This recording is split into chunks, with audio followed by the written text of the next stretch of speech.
Boom, we're live and back at it again. Episode number 96, edging ever closer to our 100th episode. Hello, everyone. My name is Andres Gamboa, and I am the host of the Ponytails podcast. Man, what a ride it's been so far, and more to come. Another fun episode lined up for today. I'm excited to talk to Scott Smith. He is joining us all the way from the Philippines. And we are super excited. But before we get to having Scott on the air, a couple of announcements. This one is actually a major one. Please listen to this one if you have not listened to this. Our Bizler sign-in process is now official, and it has changed from anything that you've heard in the past. We kind of had to start over just because we were having some difficulties kind of getting and gathering people and getting them roomed and getting them in the right spots. And so we are now going to change it up. There is a new video with more details than what I'm about to give you on the Apple Podcast, Spotify, YouTube channels that we have available. So please go there. It's a 16-minute video and it answers all the questions. But the gist is as goes. There is a new form that you have to fill out. It's going to be at the description of this episode and all the episodes moving forward. We have until May 1st to get you signed up for Bizler. Now, the dates are August 15th through the 19th. That has not changed. It's all the same. And we are going to continue to take people on who want to sign up until then. But the process goes like this. There is a form that you will fill out. It's a link.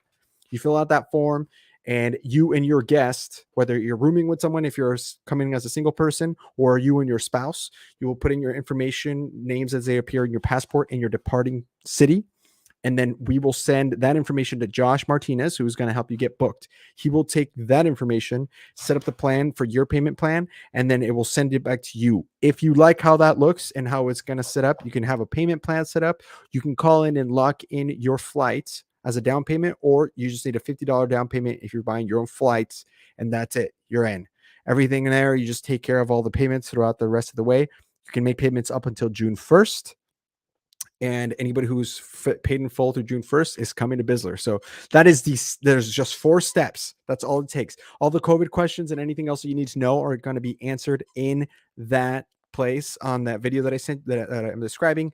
The link to that video is also going to be in the description of this episode and every episode going forward. But I just wanted to update you guys on what the new protocol is for Bizler. And so make sure you guys keep an eye on that. Now, if this is your first episode, welcome. This is a podcast, just so you know what you're getting yourself into. This is a podcast about people who sold books door to door in college for 80 hours a week on straight commission for the last 150 years. And there's a ton of us out there. And so we just bring people in from all over the place. We're going to get into the story of how Scott even found us in the first place, but kind of shows the power of the network of Southwestern and the network that we're creating to be able to give people this experience of listening in on these crazy stories that we keep telling people. So hopefully you guys enjoy. If this is your first one, make sure you hit the subscribe button below. Make sure you subscribe and sign up for all of the if you're listening on Apple Podcasts or on Spotify, we're on Instagram, we're all over the place. And so make sure you take a look at that. Now, speaking of Bizler, I want to talk about one of our first partners, Elevate Wellness. These are the guys that are helping us look Sizzler or Bizler ready. So what I mean by that is Seth Hood, Zane Gallagher, Joe Ignace, all book guys are helping us get shredded and ready for this trip. If you have a trip coming up, or if you're coming on Bizler and you want to look your best, feel your best, elevate your life that way, come join us with Elevate Wellness. They're getting it all set up. They got nutrition plans set up for you. They got workouts set up for you. They got mindfulness stuff to keep it. Like, it's just a whole overhaul of habits and getting you back on track to make sure that you feel and look as good as you possibly can in the healthiest way possible. I'm down like 16 pounds now from my 206 or something that I was weighing at the beginning. But back down to like 190-ish, depending on how much clothes I have on.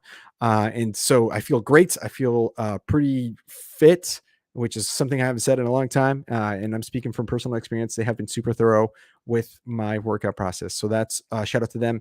I also want to give a shout out to Historical Park in Bulgaria. Once Scott comes on, I'm going to be pouring some alcohol into this mug. This mug comes from their park, and they are looking for people who want to invest. It's a multi-million dollar project, but they're taking small investments to be able to expand their park. They're on phase 2 to phase 4. If you want to find out more information, literally just Google Historical Park in Bulgaria. It's insane what they are doing over there, but happy to be partners with them. And then, of course, big shout out to Will Metcher. Metcher is currently helping us become the better versions of ourselves from a standpoint of the company and the Ponytails Podcast LLC. But in short, Will helps people suck less through coaching. So he does sales coaching, and he is exceedingly good at it. He's been giving us a lot of feedback and a lot of really good constructive ways to get better and grow as a podcast, to expand, to scale, with a really good perspective that he provides. They are actually currently looking for people to help others as well. So Will's actually kind of getting full in his schedule, and he needs to be able to offload some of the people he's coaching or some of the new intakes that they're taking in, and they're looking for more coaches. So if you sold books and you want to help people change their life, that is a place to go. Make sure you reach out to us. We'll put you in touch with Will so you guys can get more a better maybe a career change, if it makes sense for you, to help people change their life and offer them a lot of support and just good old help and accountability to make sure that they're doing their best. So on that note, that is Will Metcher. Then I am going to now bring on our guest. Hopefully, here we go. Where is Scott? Boom. Hello. Hey. How's it going, Scott? Can you hear my dog's squeaky toy? Now I hear it. Yes. In the background. Okay, I'm gonna have to stop that. Well, we'll ask after I ask that first question. I'll be hearing you. I'm just gonna go ahead and stop him after I ask you the first question. But let me introduce you really quick. Because here's the thing. What I love about this, I think the story that we need to tell after I introduce you is the story of how you end up on the show in the first place, because it's pretty funny to me.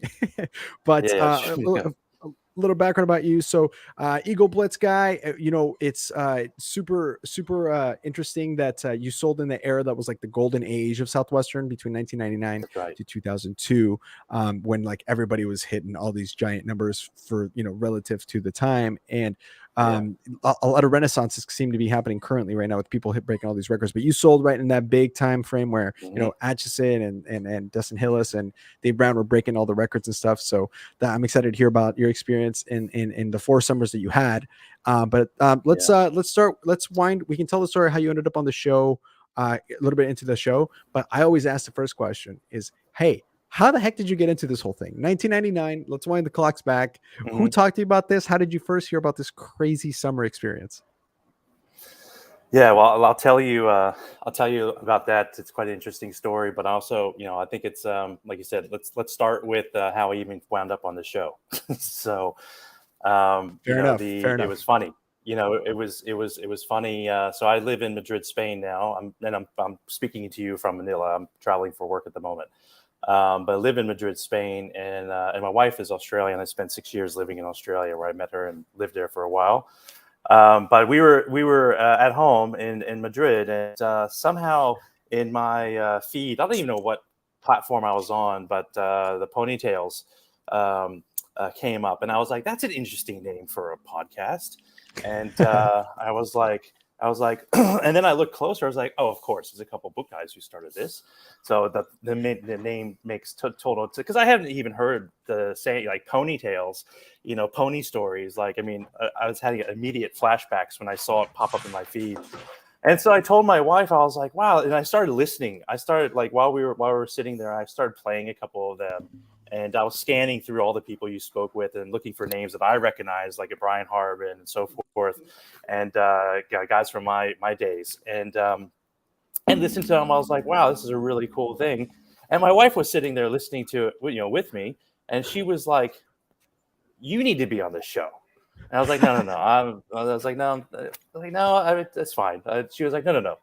Because she's heard me tell all kinds of stories from selling books, tons of them. And she's like, no, your stories are as good, if not better, than these other guys. So you need to be on. And so she was the one who, if you remember, who sent you the initial messages on Messenger, right? Saying, hey, my husband sold books. He's got some great stories. You need to be in contact with him. And then just like that. And here we are. So it's so funny. It's so funny how that happened. I remember just reading the messages like, what the heck? Is this a scam? Like, is this actually happening? Yeah. And then she started saying things and I'm like, no, this is legit. This is an actual person that sold books. Our SEO is working. That's good news. Yeah. I'm in charge of that. Yeah. So something about our SEO is working. It was working. I wish I could recall where I came across it. Like I for even to this day, I was trying to think before the show, where did I stumble upon this? I don't know. Maybe it came up in my podcast suggestions in on my iPhone. I'm not really sure, but either way, I think you told me. I think it was like you were doing some sort of sales training and you were looking up like video, that's what it was. A training video. Yeah, is that right? Was that you? That was you, right? Okay, yeah. Yes, exactly. That's correct. I was actually earlier in the day. I was doing a sales training, and I was actually showing the Mort Utley pony story video from sales school, which probably looked like it was from like 1980s or something. But anyways, it's a classic. And we were showing it to this group, and they loved the story, by the way. But I think that's where I saw it pop up, and I was like, oh, let me check this out tonight, and see what that was. So there you go. Now, that's good news, man. Yeah. In terms of how I got into selling books, pretty typical story. I got a phone call. So I went to Florida University, and the university would actually sell all of it probably doesn't happen anymore, but you could go to the registrar's office and buy a list of all students at the school with their contact details. So you could pay $100 and get that. And I have a feeling that's how my student manager got my number, because otherwise, I never filled out a survey. No one came to my class. Nothing like that. So I just got it. And then when I started recruiting, I used to buy the same list and call people, just doing the same way, in addition to doing all the other, surveys and stuff. But I got a call. My student manager was Kevin Carey, super great guy. So he called, and I don't remember exactly what he said, but I heard him say something like, "Hey, do you want to make $6,700 in the summer?" And I said, "Yeah, sure. That sounds great." He was like, "All right, cool. Come to the student union. We have an information session." And I was like, "All right, yeah, whatever. I'll go check it out." And so I went, sat down, and almost probably about 20 minutes in to that information session, I was like, I think I'm sold. It was like, when you write, when you're recruiting and you write I don't know if you guys still do this now, but it's like, do you want to travel? Do you want this resume experience? Do you want to make good money? There was like two more. I can't remember what the other ones were, maybe leadership or management or something. And I was sitting there like, yes. Yeah, that all sounds good. And pretty much by the end, I sat down with Kevin separate after the meeting. And I was like, yeah, I'm in. And part of the reason what gave me confidence to do this is that when I was in high school, I started my own business that was basically to wash and wax. I lived on the water in Florida, and so everyone had a boat sitting in their backyard, and it was quite an older community. So I basically went door to door, telling people, I would say, hey, I had a friend doing it with me. I was like, let us wash and wax your boat. We're not going to be as good as professionals. We're just high school students, but we're trying to raise money for college. And that was the hook. We really weren't raising money for college. Our college was already taken care of from our parents and scholarships and things, but we're raising money for college.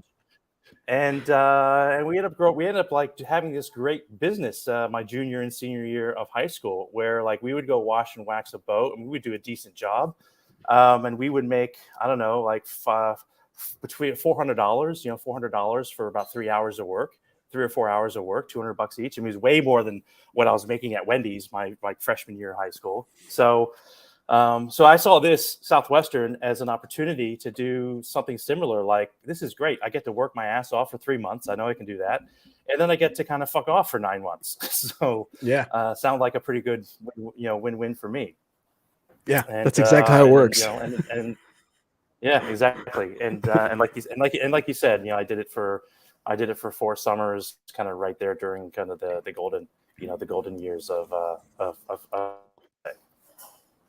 yeah, that's I love that. I always like to ask too about like the first summer experience and stories from your first summer in particular that kind of stand out to you, because I feel like that's the one that like hits you the most, right? Where you're just like, oh, this is it's a whole new thing. Yeah. What do you got from like as far as like sales school? Tell me about that, and then maybe your first summer, how that went, and some stories from that time period. Yeah. Look, it was really exciting. We had at Florida State, our school year ends like the last week of April, where most of the schools in up north are like still going for many more weeks. But at Florida State, our exams, our last week was the last week of April, with final exams happening the first week in May. And then if you had all your exams done on Monday and Tuesday of like that first week in May, you're done. Your school year's over. So, we actually, we were always the first amongst the Eagle Blitz, the first group to get to Nashville. So I actually never been to that war memorial or wherever sales school was. All all of our sales schools were actually at the building at the Southwestern offices. Oh, because it was so small. Yeah. Yeah. Exactly. It was just it was basically like us and like the University of Florida. That was it. Like no one else was there. So there'd be like Florida State usually brought like 50 students, and University of Florida, which is a big rival of ours, but they would bring about the same. So there'd be about 100 kids or so, getting there, and we would just basically take over the whole home office, the whole building, and we would be doing our, we'd be out in the parking lot. We'd be out in the parking lot out back, doing the role plays, and then practicing, at the hotel rooms. There was a hotel that was like walking distance. It's probably where everyone stayed when they're checking out or something. We were walking distance to the hotel, so we would always stay there. And it was really cool. Like I could tell right from the very beginning at that sales meeting, I was like, all right, these guys have their shit together. I mean, it was like it was a well-oiled machine. And I heard, one of your other guests, I forgot who it was, but he was talking about how high quality, the speakers are at the sales conference, right? And really, even today, I agree with him. What he said. One of your other guests was like, I really haven't come across very other speakers that have been able to be as engaging, as motivational, and funny, and also being funny at the same time, right? Yeah. So those were like some of my big lasting memories. I don't have any like specifics. I mean, it was the typical, like, you're always really self-conscious, like, oh damn, that guy's got his he's got his role play down way better than I do. Oh, I'm gonna suck at this, and like you've got this guy over here who's like, just mastering everything, and you're like, I hope he fails. And usually, not always, but sometimes those are the first guys to go. So it's wild. Go home meeting. Oh yeah, it's wild. I have had, and I will not mention any names, but I had, even when I was recruiting, I had people who I'm like, this right here, this is going to be the number one first year. This person, they got it all figured out, everything ready. Day one, I come home, their bags are packed and they're gone. They quit day one. And you're like, the hell happened? Yeah. And Joe right, Schmo, exactly. who's not gonna do that well, or you don't think will do that well, is just crushing it. Right. So it's odd. Well, and that was kind of the thing. I mean, that was one of the things that I remember from the early days of that first summer, was coming to the Sunday meetings and just seeing people not there, and I'm like, oh, where'd they go? Where did they go? It's like, and it's like just thinking like, oh, they didn't make it. I'm still surviving. You know what it's kind of like? This is a very extreme example, but it's like Southwestern's like Squid Game. If you've seen the Squid Game show on Netflix. Yes. It's like Squid Game. We don't need to do this podcast anymore. Just you want to know what this is like? Just go watch Squid Game. Yes, exactly. And then it's over. Squid Game's got to put us out of business. Yes, that's right. That's what coming to the Sunday meetings was like. Oh God, yes, it was, man. It's funny because when that show was coming out, we had actually made some memes or some memes from the show about like the summer, and people reacted the most to them because they were like, "Yep, that's exactly what this is like." You just feel like someone died. That's right. This is exactly true. The managers are watching over you.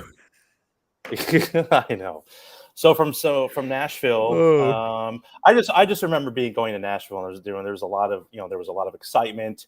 We really looked up to the student managers who were there, and so our organizational leader that summer was Chat and Ricky, and so that was the summer that he broke the company record at the time. So he had set the company record in my first summer in 1999, and he was our OL.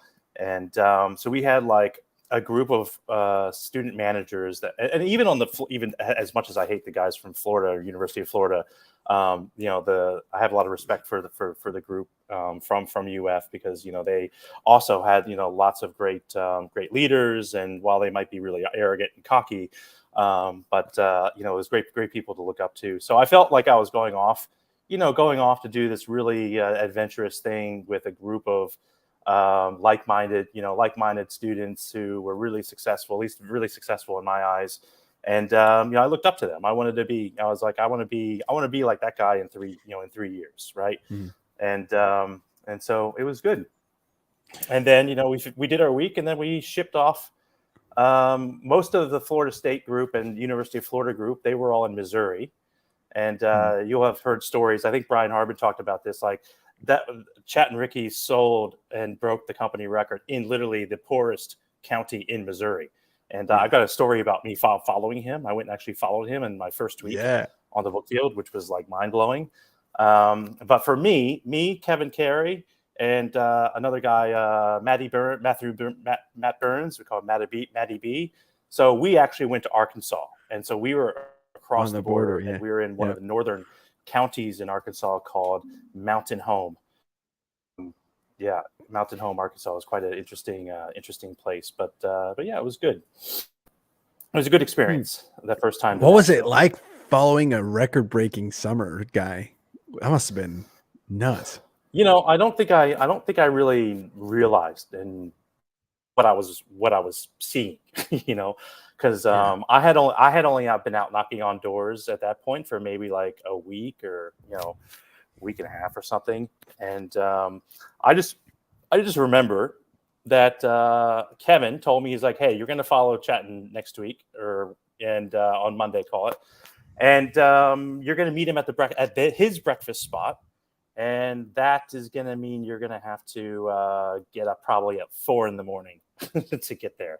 So it was a very long day. I got up at 4 a.m. I drove to like some podunk town in Missouri. And this is going back before you had Google Maps. I mean, my first two, maybe 3 summers, definitely first 2 summers, there was no cell phone. There was no Google Maps, no cell phone, no nothing. So I'm like, got the paper map out, figure out, pull into this town, trying to find Main Street, going to the breakfast spot there. And then it was just, really intense. I mean, we were literally like at the first door at 7 a.m. Maybe it was 6:45. It was crazy.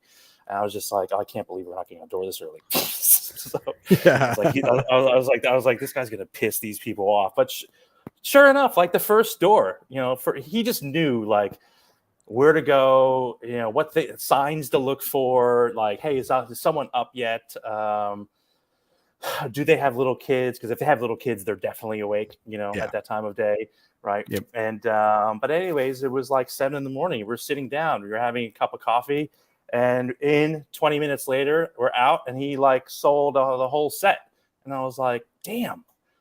I was like, why can't I just spent a week, and I've gotten like 1 sale, and he just like literally like first door, the biggest sale. And then I remember sitting in the car, so we jumped into the car, and as we were driving to the next place, and granted, this is like dirt roads. I mean, it's out in the countryside, and so I'm sitting there, I'm like, gosh, he just made $300. I can't believe it. So I was just, or whatever it was, I was just like, I was doing the calculations. And anyways, he had like this big monster day. I can't remember how many units it was. But it was, it was a big day, but we were literally knocking on doors. We left the last house at 11 o'clock at night, and I still had a 2-hour drive back to my HQ in Arkansas. So it was intense, but that was the thing, is like he was a machine, and he was really strategic, and he was really smart about how he was using his time, where he was going. Gravy, like he had set up, like that was the thing that I really remember, is that throughout the day he was setting up the evening, like, I mean, really precise, but like, and being really intelligent about making sure he's not double backing and wasting time, right? Driving. And when Gravy came around, he just smashed it. And, I couldn't believe it. And then I went back to my own territory and completely fucked up and crashed and burned for the next 3 weeks. I couldn't even come close to replicating what I had just, what I had just seen. Yeah, exactly. That's right. Well, and for people who are listening that don't know what Gravy is, basically the way it works is all day you're not going to always catch people home. And maybe in the COVID era you might, but back before COVID, people were working. And so sometimes throughout the summer, you just have empty houses and you're collecting pre-approach or information about where you might want to come back and visit. Or if you would run into a mom or a dad that needed the spouse there, you'd be like, hey, I'll come back after 5. So essentially you're just all day is correct collecting this information while trying to get a couple sales, so that when gravy comes around, that's when the period between 5 o'clock and the end of the day, which is when you go and crush it. That's just an explanation for people, because we do have fans who did not sell books. Yeah. So it's worth Sure. explaining. Yeah. Yeah. But yeah, Well, it's gravy time. Time exactly. to jam. That's right. So yeah, I didn't really get good at gravy. I think definitely not really in my first summer, I would say. You know, but your first summer, you know, well, not for all, but I mean, for me, and that's one of the things that, you know, for anyone who's listening, is like, for me, I was never like this, you know, high producing, you know, hitting Mort, or I never hit Mort. I don't even think I hit President's Club for that matter. But you know, I was kind of having fun when I was doing. I liked being kind of just away, you know, from probably what my friends were doing and just screwing off for the summer. I felt like I was really making it. I felt like even at that time, you know, the 18-year-old me, I knew that this was like a big investment in my future, right? So that's how I viewed it. So even though I may have not been as successful in the number of units producing, I felt like each day I was growing, personally, and then setting myself up for a really great professional career. But it's really funny. Like I jotted down a couple of funny stories on my flight from Dubai to Manila here. I was like, let me make sure I have got some stories lined up to share. Yeah. But I haven't thought about this in a long time. But I remember my very first house. Yes. Or, you know, I love first house stories. Yes, I love them. Yeah, very, very first door. And so Kevin, my student manager, Kevin Carey, he and I was also kind of working in a bit of a rural area around this place called Mountain Home, Arkansas, like I said. And anyways, he found a street corner, you know, a corner intersection, and he said, I don't care what's on that corner. If it's got a door, you're going to go knock on it. And I was like, cool, great, this sounds fantastic. So drove around, I got to that intersection, pulled into the driveway, and it had like these really tall pine trees. There was no yard. I mean, there were some toys like sitting out, but it was a single wide trailer, and it was in really, really bad shape. Very bad shape, and the car was like a total clunker. Now, fast forward. I mean, we all have those stories. It's like never judge a book by its cover. You know, some of our biggest sales happened at places like that, right?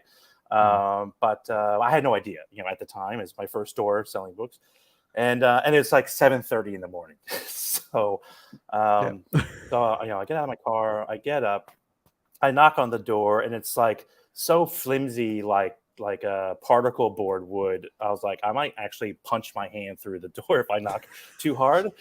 And so I knocked. I stood back on the porch, you know, how I was supposed to. I had my big smile on my face, waiting for my first approach. And then no one answered. And I was like, so I went back and knocked again, stood back, had my big smile on my face, my bag, you know, on the ground. I was waiting. And then I started hearing some rustling coming from inside. And then this lady opens the door, and this is the easiest way to paint a picture. It looked like she had been doing meth probably for like 10 years or something. I mean, she was just in really bad shape. And Arkansas. So I just was like, I just plowed through. I did my approach. I, hey, it's going to sound really crazy. I'm a college student from Florida. I'm here to see all the families in the area, you know, with kids. And I saw all the little toys. Is now a good time? And I, picked up my bag and went to go walk in, and she just had no idea what was going on, and she just like, okay. So I walked in, and then there was like a husband, whoever it was, some guy sitting on the couch, completely whacked out of his skull. And so I sit down, and I'm doing our pitch word for word. I'm like feeling fantastic. I'm like, I'm crushing it here. I'm doing the approach fantastic. And then I'm looking at the people across from me. I'm like, I don't think they're I don't think they're into this. So I was like, because they just had this look on their face, like, are we being punked? Like, did one of our neighbors send this guy over to like screw with us? Like, what's happening here? And I was like, okay, thanks for your time. I just picked up my bag and walked out. So not a pony. Yeah. So got in my car, and I was like, wow, that was not a very good start. So progressed, but I still. I wish Kevin would have said, he had no idea, but some parameters like, don't let this be your first store. Find an actual physical house. But it's odd because find a physical house to go to. Because you're right. I mean, like, I think all of us, every person, 96 episodes in, and I think every episode going forward, you could, every one of us could pull out a story where you're like, there's no way that these people are going to buy. And then they buy like the whole set or a bag or something, and you're just moved by the way that's usually a moving story. That's usually a story that's like ends with and then I learned not to judge people by the way they live or whatever. It's super interesting. Do you remember your first customer when you realized it worked? When you were like, oh my god, this actually works? I always ask people that. I love that. I remember, look, I remember the feeling. I don't remember like who it was, or I do remember it was something like the what's it called? I Wonder Why, I Wonder Why books or something like that. Yeah. Ask me whys. So I think it was one of those. It was a mom,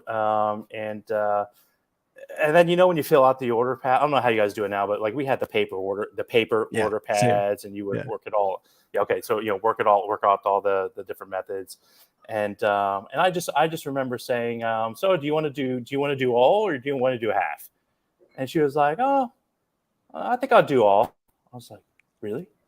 You do all? Wow, okay. And she was like, can I pay with credit card? And I was like, yeah. Credit card's perfect. Yeah, that's fantastic. So then I just remember like, oh, I got to remember how to use this credit card machine, because this was like, we had the old carbon copy sheets, and you had to swipe it. And I was fumbling around. She was probably sitting there like, does this guy really know what he's doing? Why is credit card number safe with this kid? Because I was just like, I was so nervous. I was like, and I actually think that for a lot of students, I mean, this was also kind of partly my problem early on, was I didn't have the confidence. Like I remember like following Chatton and seeing him, like he didn't bat an eyelid collecting $1,500 or something. Like he was expecting to get money from people, right? Half or all, and collecting big sums of money. And for me, it was just I'd be like, do you want to pay anything for these, or do you want to pay at the end of the summer? I was just really like very hesitant, very hesitant. I think that's it just comes with time. And it wasn't really, honestly, it wasn't until my second summer where I really had that confidence to say, hey, you're paying for this. You're paying a half, 75% or all option. This is it. And I expected to get that money, but I remember that first customer just being really I was nervous, and then I remember walking out, and how you have that first sale, you're like, holy shit, this might actually work. Right? Yeah, it works. Like it went well. Yeah, it's wild. Oh, did we lose you? We might have lost some connection here. We are coming in from the Philippines, so I'm having a hard time hearing you. Scott, if you can hear me, feel free to hop off the studio and then come back in whenever can you hear me now? Yeah. Oh, okay, cool. We just blipped out for a sec. And then he'll hop back on here shortly. In the meantime, we plan for these kinds of things because we have people coming in from all over the world sometimes. And so while we're waiting for Scott to hop back on, a word from one of our partners, Southwestern Real Estate. And now here's the thing. one of the biggest things that I enjoy about this show is the fact that we have so much support from people who just love what we're doing and love that we're connected with people. And I wanted to bring light to this because Pat Roach was the person that reached out to us and said, "Hey, I'm a big fan. I've listened to all the episodes. How do I help you out? How do we support each other?"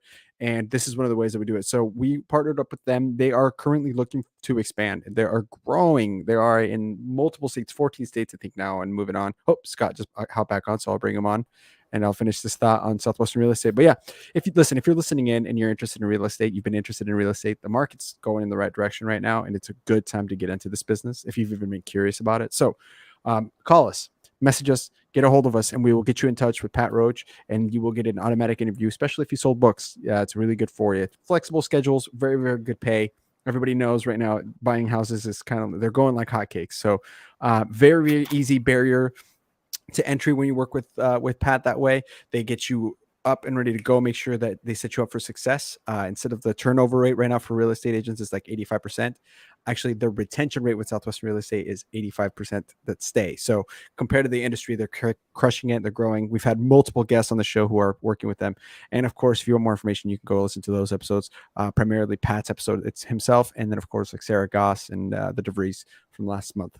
For sure. Now we have Scott back. We were listening to some first summer stories. You were talking about how when you leave the house, you're like, it freaking works. Oh my God. Amazing. Can you hear me all right? Kind of. Andres, I don't know if you can stall maybe just like 2 or 3 minutes. I'm actually going to relocate. Yeah, absolutely. To I can do that. Spot here in the hotel. Absolutely. And then give me 4 to 5 minutes, not even 3 to 4 minutes. Absolutely. I got more ads. You go ahead. Okay. Yeah, cool. Absolutely. Yep. We are also brought to you by. I'm sure they'll be happy for that. We're also brought to you by Martine and Lukasz. I also want to mention these guys, and I want to give big thanks to them at this point. My wedding was a success. I loved every minute of it, and my wife will say the same. One of the biggest reasons it was so great was because Martine and Lukasz, who showed up, they were on time, they were professional, and they worked with us to make sure that our wedding went as planned. Everyone had fun. We had all the variety of music playing. So if you have an event coming up and you are looking for people that you can trust because of the fact that they're book people, or just because of the fact that you can rely on that accountability and that professionalism, don't look any further than Martine and Lukasz. These guys have done my wedding. They also did the Freddy's, which, if they're good enough for the Freddy's, they're probably good enough for your event. And so make sure you guys reach out to us. We'll get you set up, and we can get you a discount by going through us. A big discount on a DJ is more than people require at this point. And it's a wonderful place to it's a wonderful way to enjoy your evening by having some solid music and some solid vibes in your event. So weddings, networking events, corporate events, private events, these guys, all you need to do is fly them out to you and they will take care of the rest. They are fantastic to work with. High praises to Martine and Lukasz. Love you guys to bits. Also, we want to tell you we are brought to you by EnLight.Energy. We're gonna sneak these guys in here. Usually save one of the best for last, but right now, if you get Scott actually probably sold around the same time as Julio Hernandez, who owns EnLight.Energy, and man, they are talking about another company that's just really expanding. This is a work opportunity. This is a job opportunity for you, whether it's remote or especially if you live in the East Coast, particularly in Florida. Right now is a really good time to get into solar. Don't know if you know, but Florida is the Sunshine State, and solar sells like hotcakes. It's really, really easy to do. If the math makes sense, it's such a giant bonus and payout. Alex Black, one of our guests in the show, back in I think it was November 11th. Just crushing it right now out there. Multiple Nick himself is working with her. I've worked there part-time. Wonderful company to work with, wonderful people, and just a really cool group of family vibes there in that culture. So make sure you guys call us and we can get you set up to learn a little bit more about how to get into solar. Again, just Google how good the solar industry is doing right now, and you're probably going to want to call us about working with EnLight.Energy. Okay, a couple more announcements while we wait for Scott. This is good that we're taking this time to do this now, but Our website, we've been talking about this for a while. We've been hyping it up for a while. Guys, it's almost here. We've been working with VDisain. These guys are both guys from Estonia. If you have a business and you need to get a website going, call us. These guys are amazing. We worked with them, and it's been a really wonderful process. It's taken a little longer, more because we haven't been able to provide all the information of exactly how we want it, and we want to make sure that we tweak it in the right way. But it's coming, and with it is going to be merch, y'all. This is so exciting. I'm excited to share this with you. Let me see if I can get into right here and I can give you guys a quick look at what some of the stuff that's coming up so you guys can get a taste of what you can be purchasing. Please, if you're listening in, go check out the video section about 39 minutes in, and you will be able to see. I'm going to share the screen so you guys can see what you can expect coming up. So we have a hoodie. What up? So right here, we can set it up. And we have, because you are your units, we have hoodies coming up in all these different colors. We also have mugs. LinkedIn, just kidding on that. What the heck? Here we go. Yep, let me share the screen. We have hoodies coming up, and then this mug. Actually, I'm excited about this mug as well, although I really like my mug. Really cool mug coming up here, coming in different colors as well. We have, let's see, 3D view of this thing. Look at that. Woohoo! That's a super cool looking mug. Ponytails Podcast.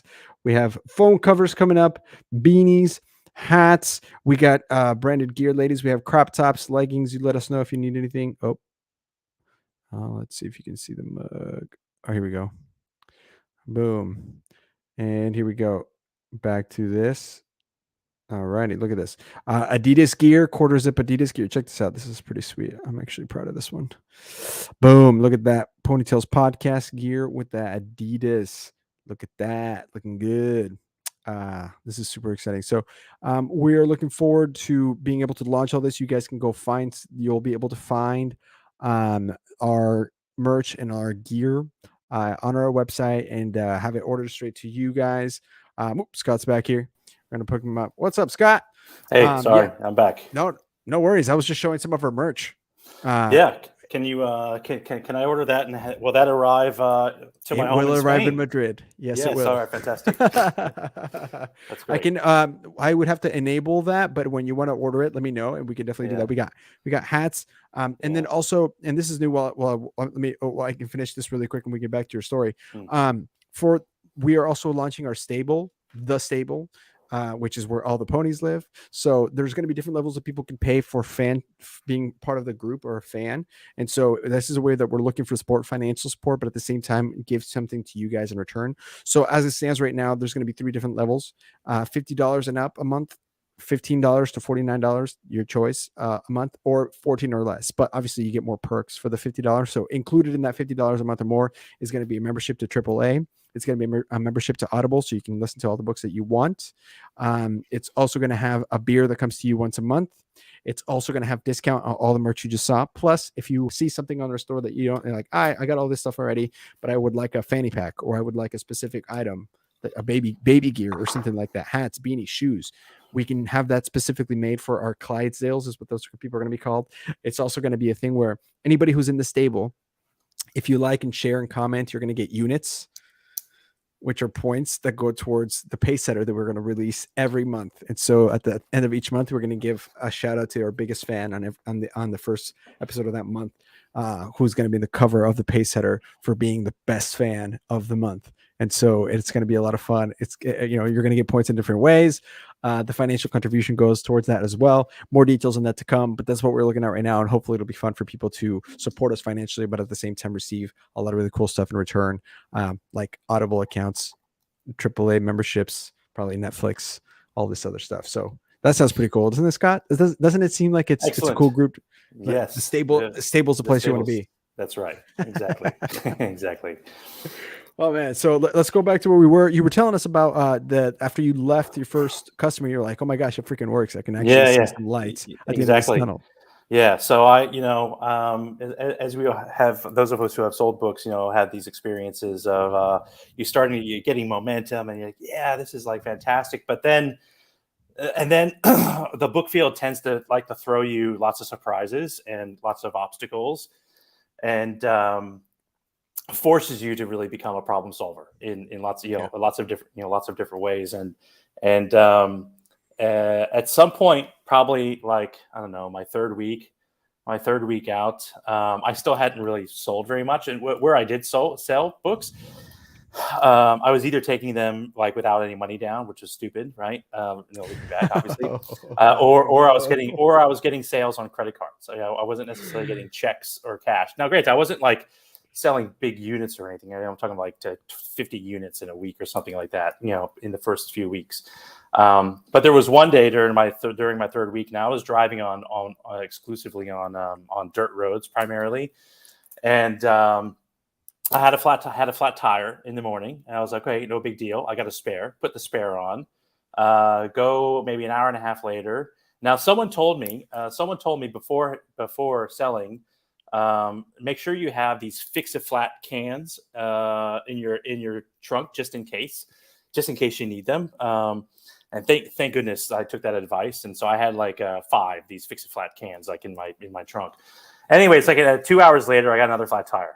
And I put the fix-a-flat in. And then like right before gravy, no, actually it was around 4 o'clock, I had another flat tire. I had 3 flat tires in one day. Gosh. And I was just, so I'm like sitting on the side of these like dirt roads in Arkansas. It's like boiling hot.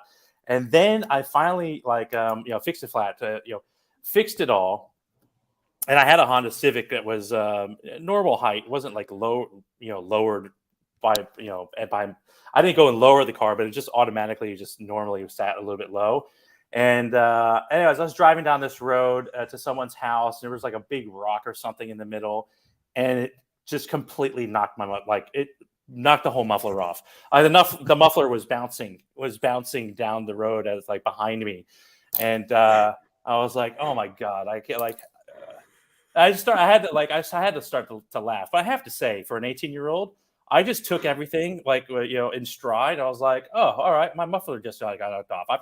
I'm driving on 1 spare tire and 3 tires that have fix-a-flats in them. So now needless to say, I spent the entire day at a car mechanic's place, like getting everything fixed. And then so fast forward now, I'm in my third week. I'm like really kind of like struggling. Matty B, the other first year guy at the HQ, he was struggling also. He was struggling as well. Kevin wasn't even off to the Kevin was like a top performer or something in prior years. He was even like having a little bit of a hard time getting the momentum going in this part of the country as well. And I just remember like one day, like we hadn't been eating. I mean, we barely had money for food. And so this one day I was coming in, a really shitty day on the book field. And I used to always drive past a Little Caesars Pizza. There's a Little Caesars Pizza on the way to our HQ. And I remember this one evening, I actually called it quits early because it was still daylight. It was like 8 o'clock. I was like, fuck this. I'm done for the day. This is ridiculous.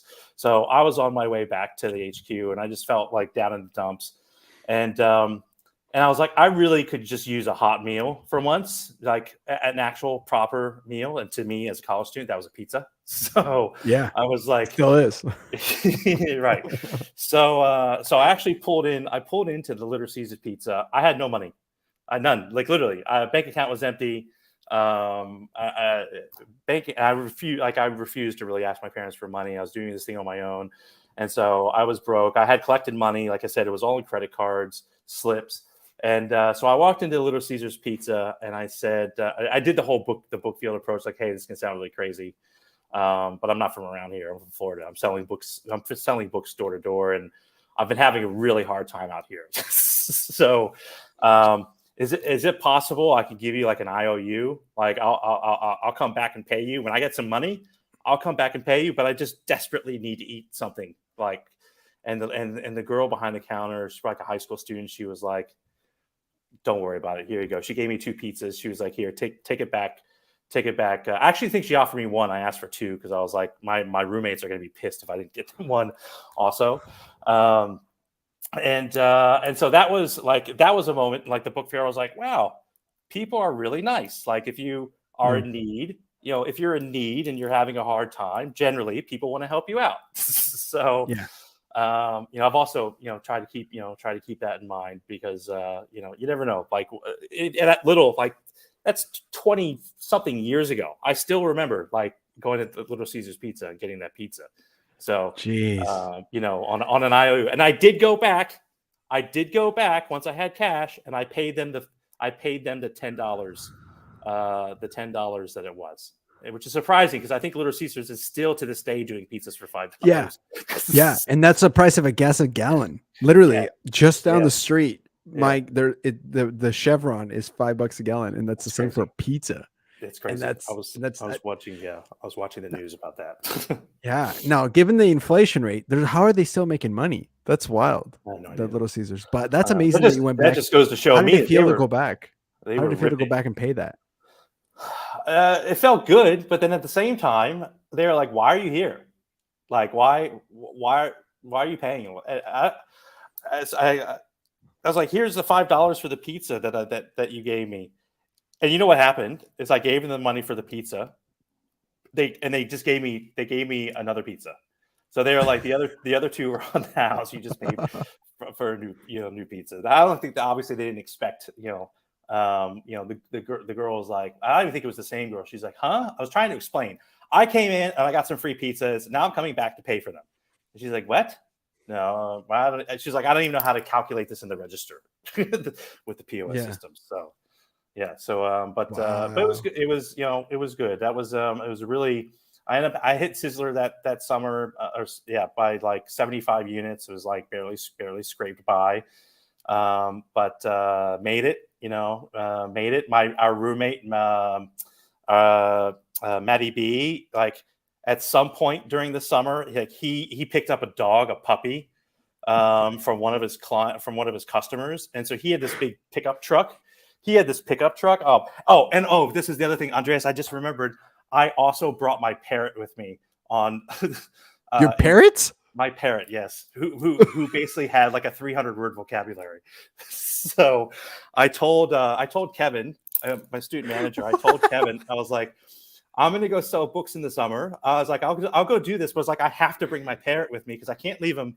I can't leave him at my parents' because both my parents are at the time were airline pilots, but they were like both my parents were captains flying for Continental Airlines at the time. And so I was like, I can't leave my parrot at home because my parents are flying. Like they're only home like 3 days a week. So I was like, I have to bring my parrot Muggsy. So Muggsy came with us. So he was like our HQ mascot for the first like 7 weeks, and it was great. He would cheer us up. He would talk. He would whistle. He did the whole approach. Yes, exactly. I was practicing with Muggsy on the car ride. Yeah. So then I don't know. The funniest thing I've heard on the show in a long time, dude. So I don't know. That's so funny. But it's hilarious. Yes, I had the parrot, and Kevin was like, "Oh my god, I can't believe you got a parrot coming out selling books in the summer." And then we've got Matty B, who picks up a puppy, like a puppy Rottweiler or German Shepherd or something. It was a really cute dog, and he named the dog Bruno because that was the town. That was the town that he got the dog. Was in Bruno, Arkansas. So we had Bruno and Muggsy along with Scott, Kevin, and Matty B. And I remember Kevin was like when Matty B came back with the dog was like, what are my first years doing? I've got a guy with a bird. I've got another guy with a puppy who's actually taking the puppy. He was taking the puppy with him out during the day to go sell. Come on, boy. That puppy was walking 14 miles a day. Yes, exactly. So you took a parrot to the book field. That is the funniest. Yeah. That is hilarious, man. Yeah, it was. It was funny. So we basically we burned through that first summer. Matty B and we burned through our territory way too fast. I mean, I think it was week 7 or probably week 8. And we had 16-week summers back then at Florida State because we started so early. Yeah. 16-week summers plus 2 weeks, for deliveries. And when we came back, I think one night, Matty B and I were like telling Kevin, like, we got to move. Like, we've got to get out of here. Like, we have no more places to go. We've been to every home. You've heard this before. We've been to every home. Our territory is like, exhausted. So then we relocated to Bentonville, Arkansas, the home of Walmart. And Yes. and so that was also quite interesting.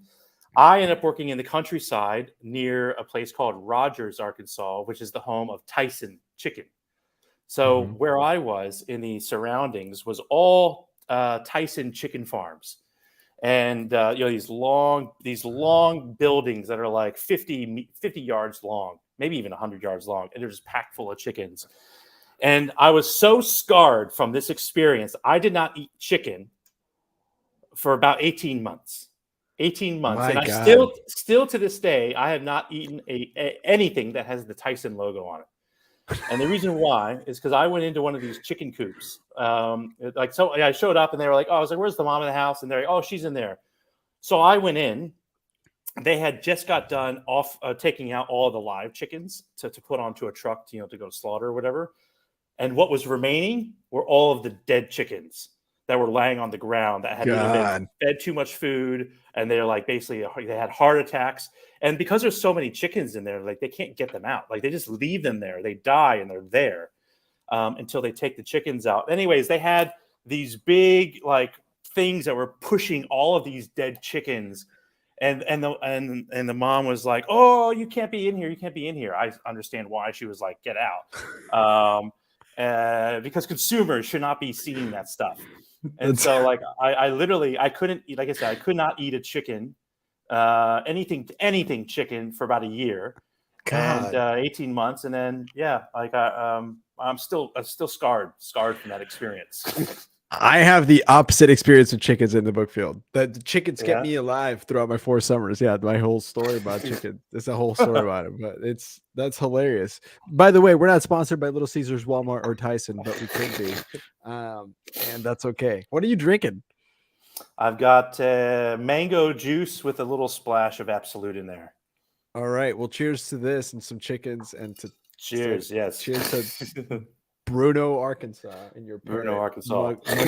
Muggsy. That's right. Golly, man, you took a Perry and you had some chickens. Something about birds in you in your first summer, man. I'm just they're wild. Did you know you wanted to come back, or was it like, were you like, this one time and I'm done? Like, what was that like for you? Because everybody kind of had us during different boats as the summer progresses. I think I knew before I even left for the first summer that this was going to be my thing in the summertime. There was no hesitation. I knew that I was going to be coming back and doing it again. I wasn't too like. I really had no interest in recruiting anyone, and I didn't recruit anyone in my second summer.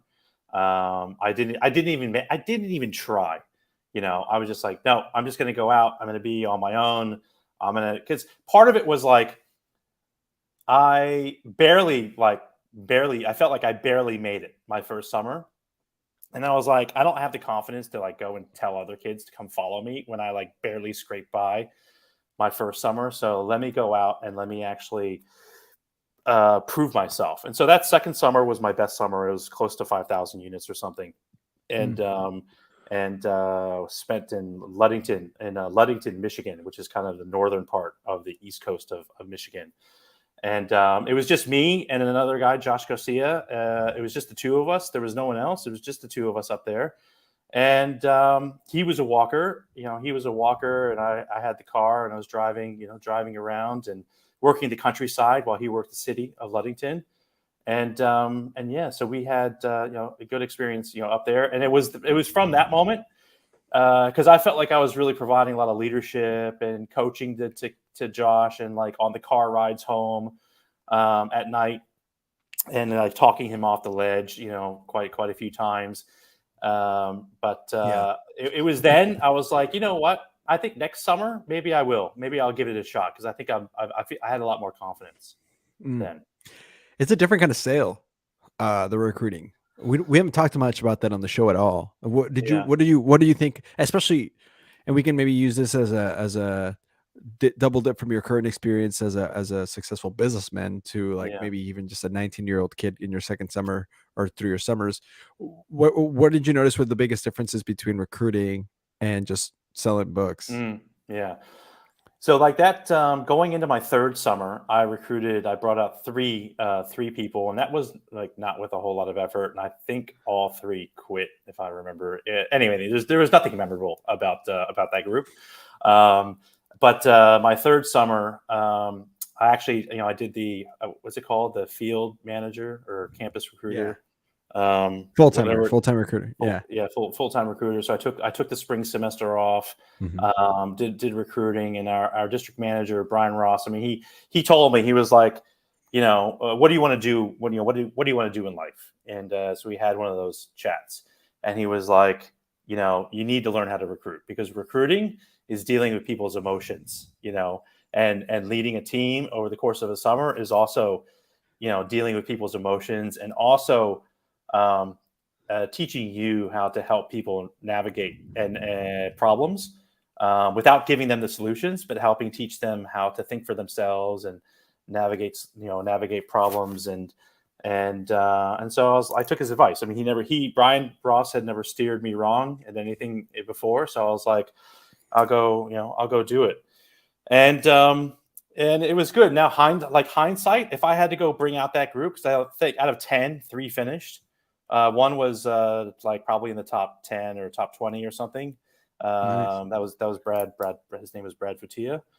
Brad did really, really well. And but like the 7 who went home early, like they were probably not meant to go in the first place. Mm. I I just I've and how coming back to your question, like what I've learned is to be I think a little bit more critical, and be more to be not be desperate, to look for really good talent, look for the best talent, More to selective. not, be more selective, not just be, it was like when I was recruiting, I was just happy someone was willing to say yes, I Yeah.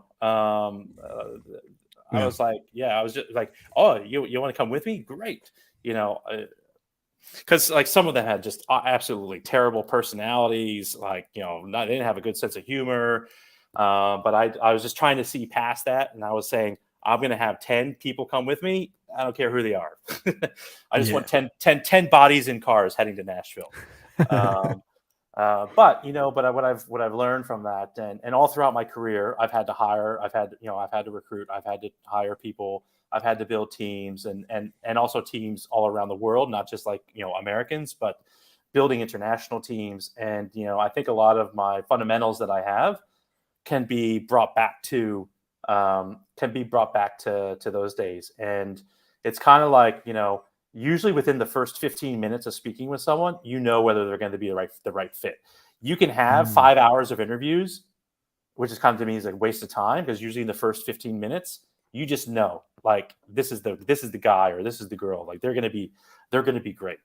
And I wish I would have known that when I was recruiting, because I probably would have been able to do a better job of convincing some of the right people to come. Yeah. Now, do you think, I always think that's interesting that you say convince, because I always thought that the people that sold books, that especially the ones that did well or the ones that stuck around, they don't need much convincing. I feel like it's in that same way that Yeah, that they're going to go in 15 minutes, they know. yeah, Because that's been a common thread of 96 episodes in, and every single person we've always asked, like, hey, how'd you get into this? All of yeah. them have said, I knew. They knew I right just away. knew. I just knew this was going to happen. Like you could have read all the Google reviews. You could have like heard all the bad stories of like people quitting or terror stories, right? But Yeah, some about it, whether it's the challenge or the independence or proving your parents wrong, they all have different reasons. yeah. But they knew, and they're ponies. I mean, I feel like that's a Hmm. pony, right? That's like a That's person that right. like they're That's just right. buyers for Yeah, that particular program, right? yeah. Um, that to me says that that's the similarities. But when it's interesting that you said that dealing with people's emotions, because that's so true. In the book Hmm. field, they're just like, hey, do you want this? They're 20, they're $200. Yeah, It's for your yeah, kids. Yeah, no, yeah. okay, cool. See ya. But Right. with the leading people um through this, what through what is about, because you know what's about to happen. Hmm. Even Yeah, if you didn't do that well, right? Yeah. Like you Yeah. still know, damn, Exactly. you're gonna get 3 flats. Yeah. You know what I mean? Like Yeah. you're gonna walk into a meth house and it's gonna be wild. Yeah. Yeah. But It's come right. on, it's fun. Yeah. Yeah. That's right. So, Exactly.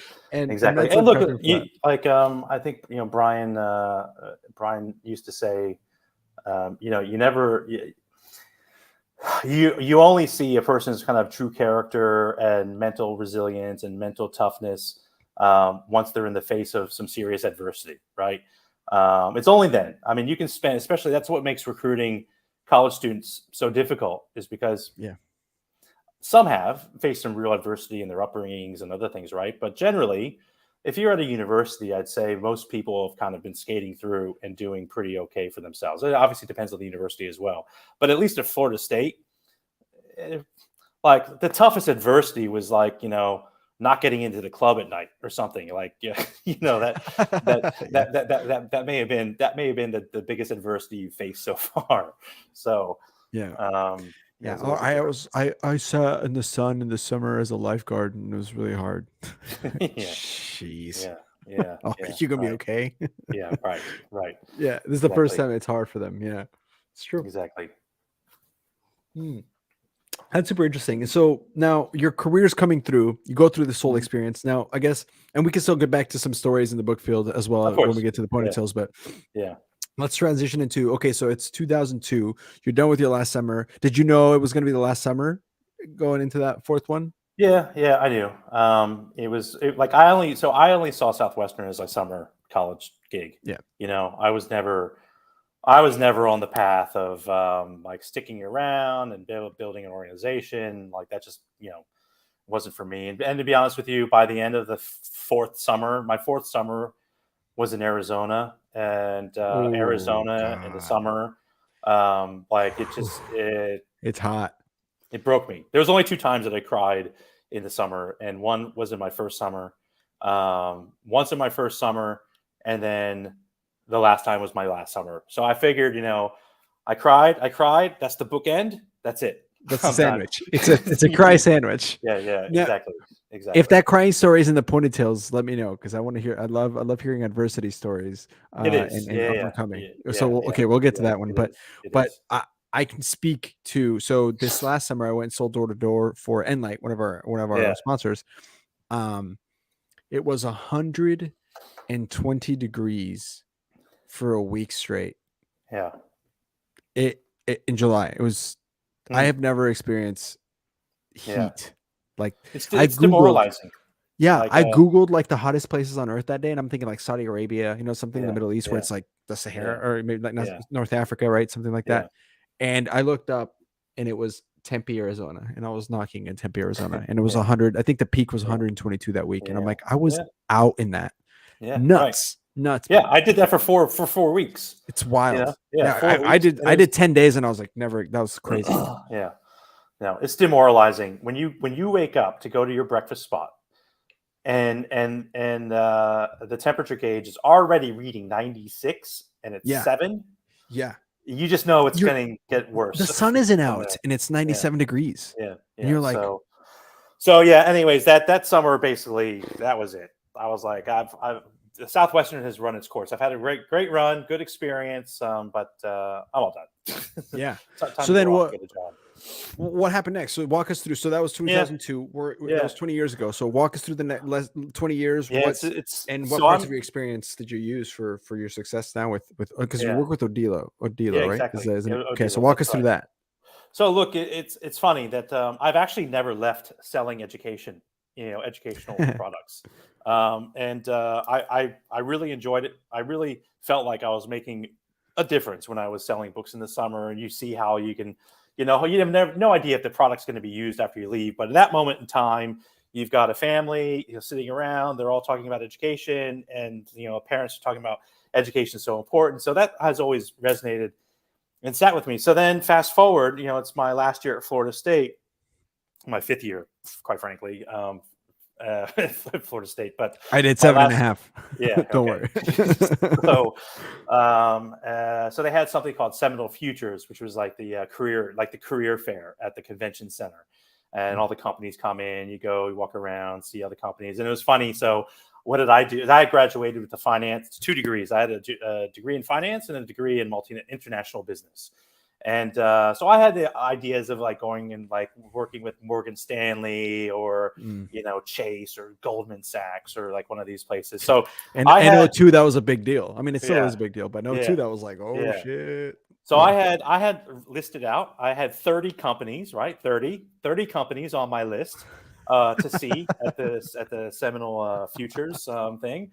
And I had my CVs, I had all my resumes, I printed off, and I went down there and I met with all the companies that were on my list.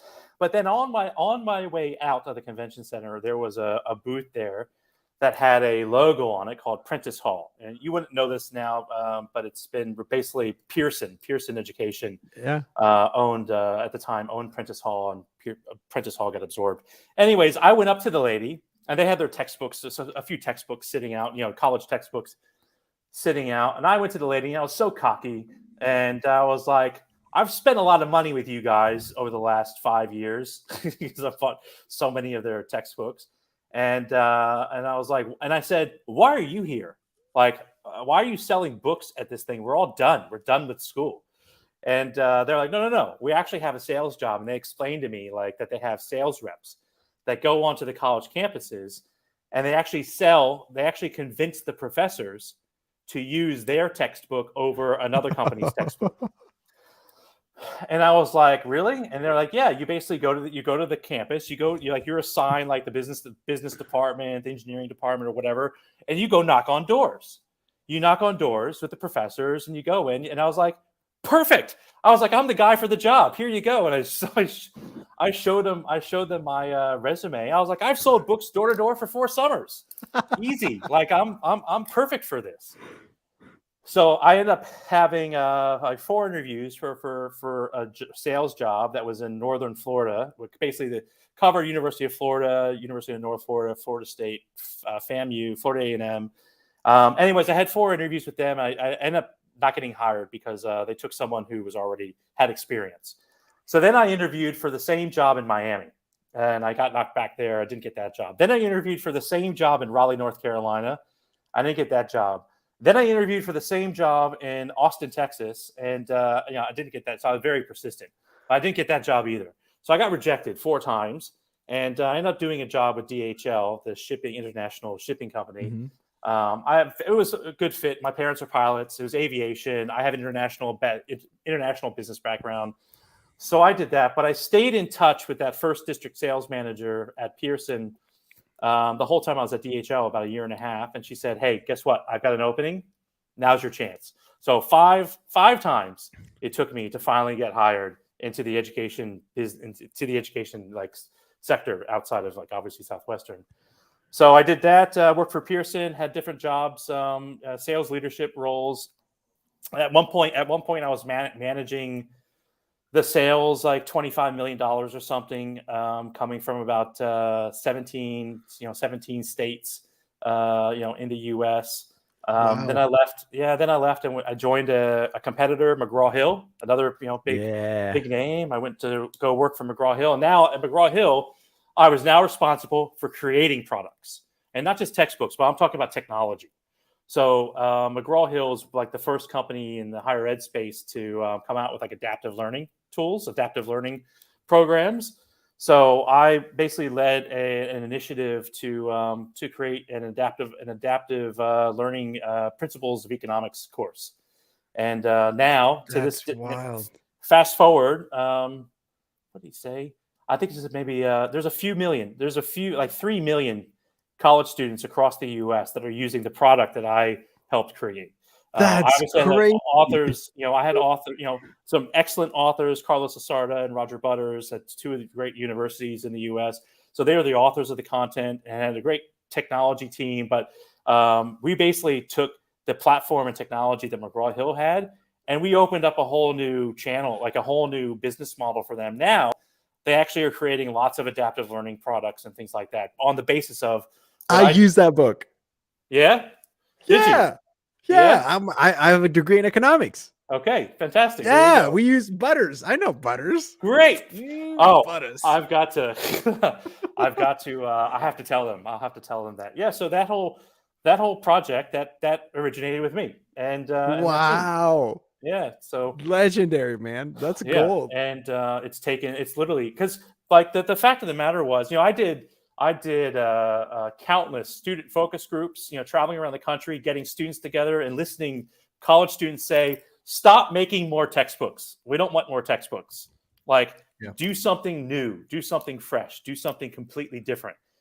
It would be still nice to have something in print. So you probably had like a print companion that went with a Startup Butters. But that was the only reason why we did the whole print piece to go with it, was because college students were saying, I'm not ready to let go of everything, but I do need a little something, like a little workbook, a little something to go with it, with the online product. And that's what we did. So we did that. And that's actually what got me into the international business. So that project, that Startup Butters Principles of Econ project, that's the reason why I'm sitting in Manila right now, is because that product had such a notoriety within McGraw-Hill for changing the business that McGraw-Hill moved me to their international division. And they said, we now need you to go travel all around the world to all the McGraw-Hill offices globally and help transition our businesses globally that are very textbook driven, and help them see how they can do products with digital and be digital first, digital first. And so I did that for 2.5 years. I actually didn't even have I actually had a place in Chicago. I was traveling so much that I gave up my apartment, and I actually did not have an address that was mine for 2 years. I was like a true vagabond, traveling around the world on business, McGraw-Hill's, dollar. But literally I'd spend, 3 weeks in Singapore, a month in India, a month in Spain, a month. And then at one point I spent 9 months in Mexico City helping run the Latin American business. So did that. Then kind of the last couple of steps in my professional career is one of my stops is going to Australia, which is when I was at McGraw-Hill. That's where I met my now wife. And I was talk about a long distance relationship. I was commuting. I was doing like 3 weeks in Mexico City for McGraw-Hill, and then I'd fly to Australia to Sydney and spend three weeks there. Hop and skip. Yeah, exactly. Back and forth for about 6 months. And then we got engaged and we got married. I was like, all right, this is not sustainable.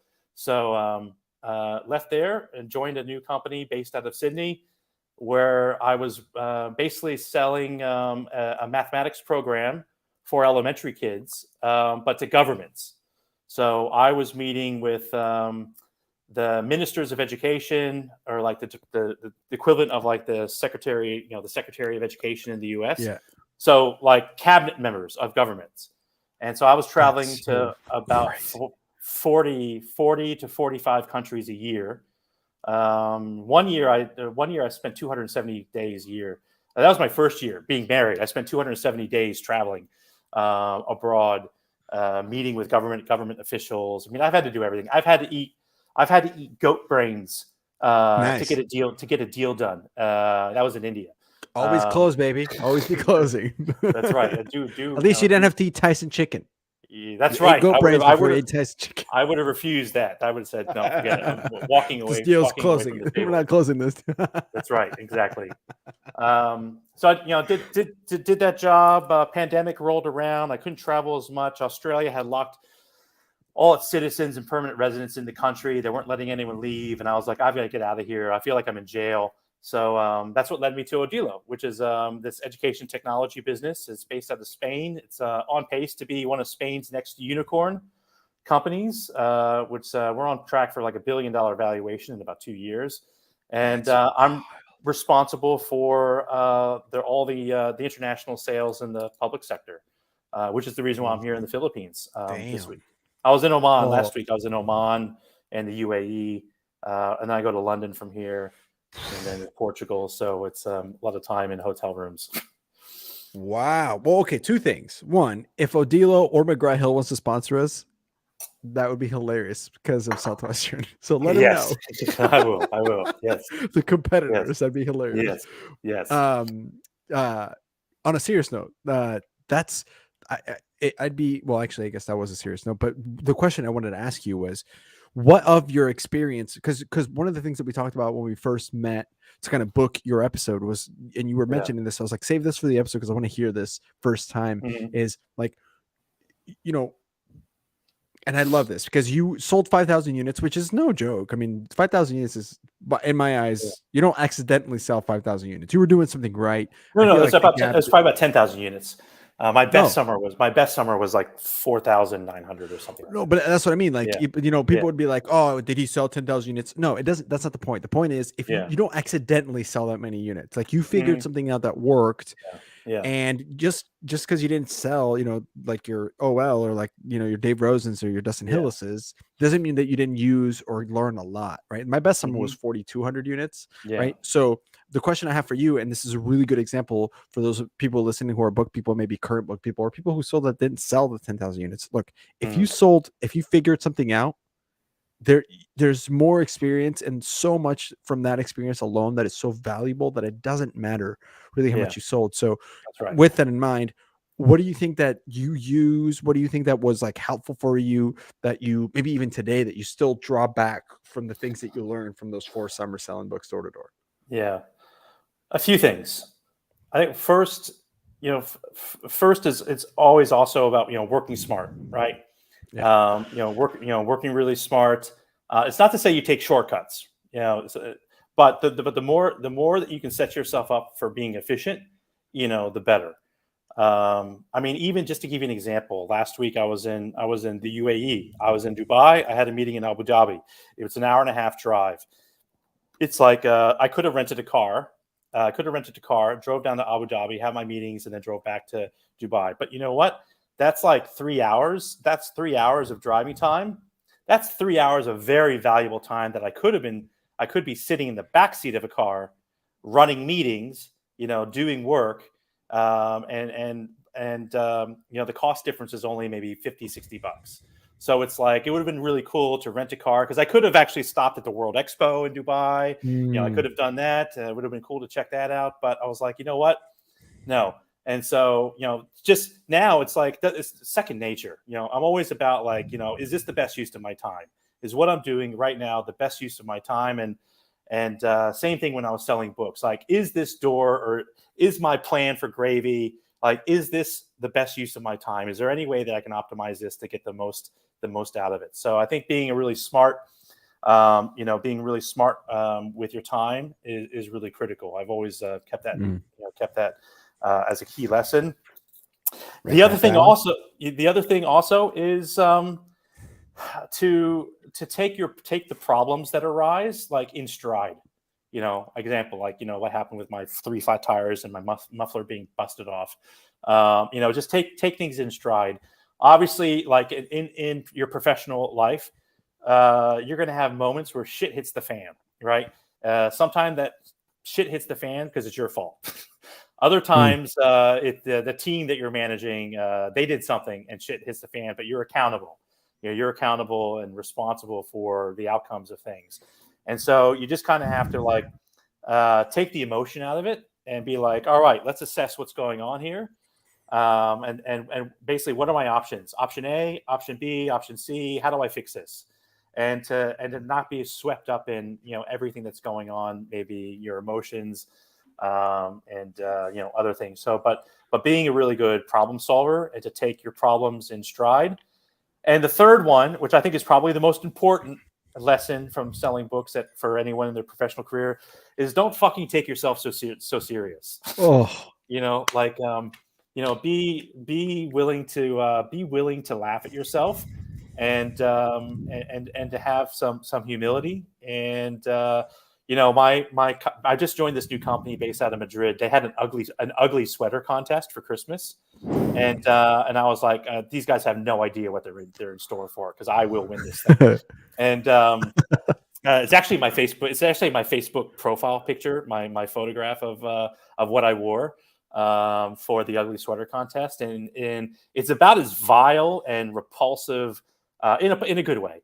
But it was terrible. And when I walked in at 9:05 or something in the morning, everyone was like, "All right, Scott's won. We all lost." And I was like, "What do you expect? I mean, this is like an American thing. I cannot let you Spaniards think that you're going to outdo me." But that's the thing. It's like, I'm an executive at the company, right? And you wouldn't expect, someone at executive level to put themselves out there like that, right? But I had no shame, no shame, and went in. But it's because I'm okay in my own skin, and I'm okay like having some fun. I'm okay embarrassing myself because I laugh at myself, and a lot of that I think came from going out and selling books in the summertime. I mean, you just have to laugh at the stuff that comes up and the things that arise, and again, you just can't take yourself too seriously. And I have a feeling like that's part of what causes some of the factors of why students go home early is because they're taking themselves too seriously. It's like that. This wasn't the guy from Dan Moore's talk. Was like Mr. Mediocrity, little character. Yeah, that was Dan Moore. Yes. But it's about like, I remember one of the sessions, and you guys probably still do it now. It's about like throwing your cool card, like leaving your cool card at the door, right? Leave your cool card at the door. And really, like, for many of the students, a half that would go home from our organization, they said they left their cool card at the door, but they really didn't. They picked it back up. Exactly. Yeah. That's right. Yeah. Funny 100%. Story quickly, make it a very fast tangent. So I was in Estonia, Tallinn, Estonia, a couple of years ago. And I was at the Hilton in the executive lounge having like the evening cocktails and little hors d'oeuvres or whatever. And I was sitting there, and my wife came with me on that trip. And we were sitting there, and we were having a glass of wine. And my wife and I were talking, and I hear this voice from over behind me, and he was talking to someone, and I was like, I know that voice. And I was like, now this is 2 years ago. So this would have been like 20 years since I was at Southwestern. But I heard this voice, and it was quite distinctive. And I turned around, and there was Dan Moore sitting with his wife, Maria, having wines also. And so I got up, I went over and I said, Dan, I've got to say hi. I was like, I'm Scott. I was with Brian Ross's group out of Florida State. And we had such a wonderful night catching up with them. And just chatting, and I was telling Dan Moore, but I was like, look, the Southwestern was like, I wouldn't be here in Estonia talking to you right now probably if I hadn't sold books in the summertime, because it's opened up so many doors and so many opportunities. And obviously Dan was there, helping recruit and the European team, to go sell. He was huge base out there. Yeah, exactly. So so I thought that was that was a funny little encounter that I had. Yeah. And speaking of which, much love to all of our friends in Bulgaria, Latvia, Ukraine, Estonia, Eastern European friends with the current happenings of the world right now. That's right. We wish you guys a lot of peace, and we're with you. I know that probably doesn't mean much to some of the people there, but there are people who sell books who are from Ukraine, who are from Estonia, who are Estonian friends or Bulgarian friends. They're worried, and they're right. They're right there. So shout out to them. Yeah, for sure. Also, on a lighter note, this wouldn't be the Ponytails podcast if we didn't pull this up. Yes. So we have to pull this up. There you go. You've got it. That's fine. Yeah. So does that look like a first place ugly sweater? That's first, second, and third right there. That's the whole. That's you win all of it. Yeah. That's do you know what I got out of that? Guess what the prize was? Set of steak knives. No. Actually, I wouldn't mind steak knives, but I actually got a two night hotel stay to any hotel in Europe for having the worst sweater, ugliest sweater. Not bad. Dang. Now podcast thing doesn't work. I gotta go work out ODILO. Now I will admit that I did feel a little bit bad because I didn't realize that. I had no idea that's what the prize was, because really we do these things for the employees, right? I felt like for someone else in the staff to get it, and they're like, oh god, the VP vice president gets a trip. He doesn't need a trip. You took it from Martha in accounting. Gosh. Exactly. You tried so hard. That's right. Exactly. That's awesome, man. Wow. Dude, that's such a crazy story. The wonders that life can give you from just taking risks and opening yourself up to something hard and Hmm. embracing it instead of running away from it. Yeah.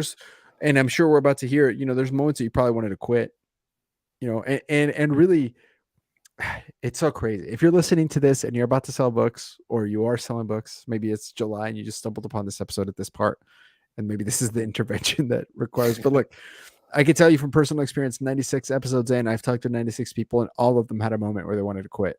Hmm. And the only difference Yeah. between the people that wanted to quit and the people that quit is that they just chose not to. They chose to stick it out. Yeah. They had it worse. Some of them had it not as bad. All the stories that we've heard, they're like, oh, that wasn't that bad. I would have quitted that. But that's not about that. Hmm. Everybody's going to go through the hardest thing that they go through, Yeah. whether it's in the summer or in life. And, the trick is to just keep moving. Right foot, left foot, That's right. move it on, That's right. and it shows, that once you get through it, because you're going to survive, you won't die, you'll be okay. And Yeah. what you learn from it can take you around the world Hmm. and can like really just make you super, super successful just because you chose to not give up. Yeah.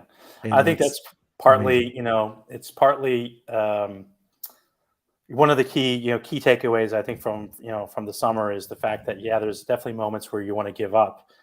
Quitting and going home was never in my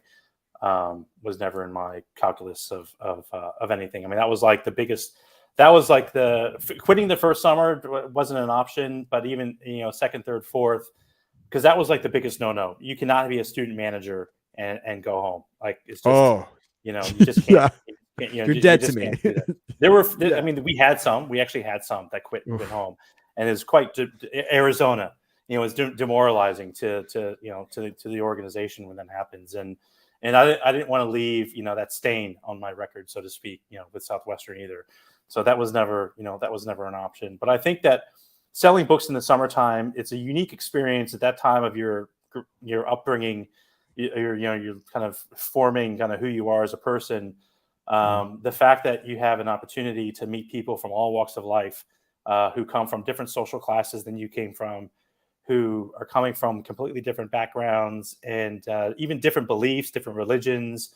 I mean, you name. I've got a funny story from Arizona, which I'll talk about in the ponytails. But like, there's, for me personally, it was because I probably visited like 10,000 families or something in 4 summers, and seeing like the impacts that education has on families, but also kind of people's backgrounds. So that's allowed me to like show up in, like, for example, I did business in Uzbekistan, and I was really nervous about going to Uzbekistan because I had no idea what to expect. But it was like just embracing people for who they are, and their beliefs and their way of life, and just kind of having a real open mind to things. And so if I traveled, if my mother's watching, she would probably agree. But if I was traveling with my mother, like, she's got a lens, and she would be appalled by some of the stuff that I've seen in my travels around the world. But I'm just like, look, this is the way things are here, right? Yeah. It's the way people live, and you just kind of have to take it as it is. But it's I think Southwestern is, for anyone who's like currently out selling, if you're listening to this, like, you just keep going. What's the saying? The answer lies behind the next door, something like That's that. right. Yep. Yeah. So I think that's a good setup for the pony stories. Okay, let's get into the middle. So now we already Yeah. did the ads while we were waiting for that 3 to 4 transition. So we can just jump right in. If you don't know if this is your first episode, the ponytails is where we save like the best stories for the end, or like the more impactful stories. These could be some of the funniest. It could be some of the more like inspirational ones, or just our guests' favorite stories from their experience. So it could be 1, it could be 4 of them, however many ponytails that you have. Scott, the mic is yours. Here is Scott Smith's ponytails from his 4 summer selling books. I have a few. Looked at my Little Caesars pizza story was kind of a baby pony.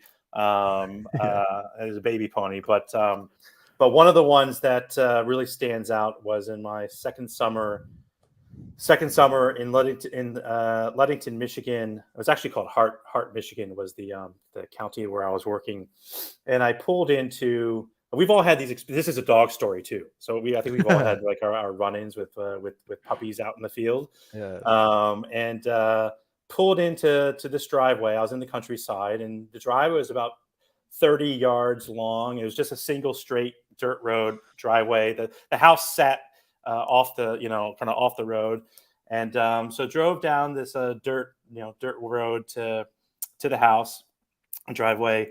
I pulled in, parked right by the side door, and I noticed when I was getting out of the car that there was this gigantic cage of a fence, like this big caged fence, and it had like a doghouse. It had like a big gigantic doghouse in it, but there was no dog in it. And so I got out of the car very like warily. Now keep in mind, this is important for later in the story. My windows in my 2-door Honda Civic, my windows are down, by the way, so that's an important fact for later.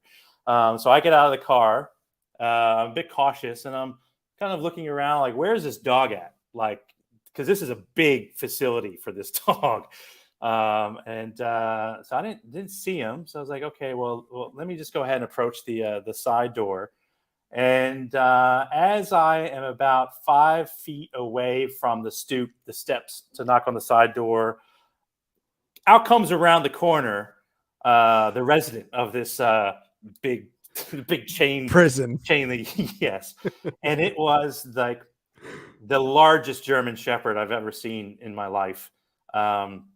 He comes around the corner, and he's in full fighting pose, like paws out, hair standing up on the back of his neck all the way down his spine, and his teeth, and he's like growling, and so I was like, okay, all right. I was like, nice spot. So I held my, do your trick, hold the bag out in front of you, protect yourself. They teach you that in dogology. Yes, in sales school, So hold my bag out, and I was like, okay, because many times with these dogs who do that, sometimes I've had so many at this point, many encounters as with dogs, and usually you can still make it to the front door.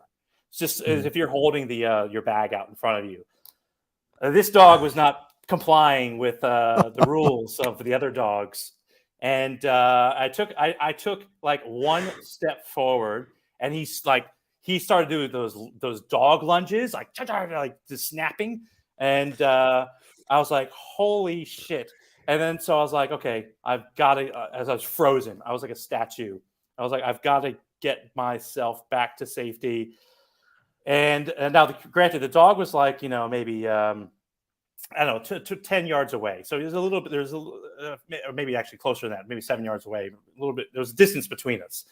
And I was like, okay, I've got to get to my car. So I slowly started taking steps backwards. And I think that was pissing him off because he was getting angrier. And I finally just had to absolutely turn around.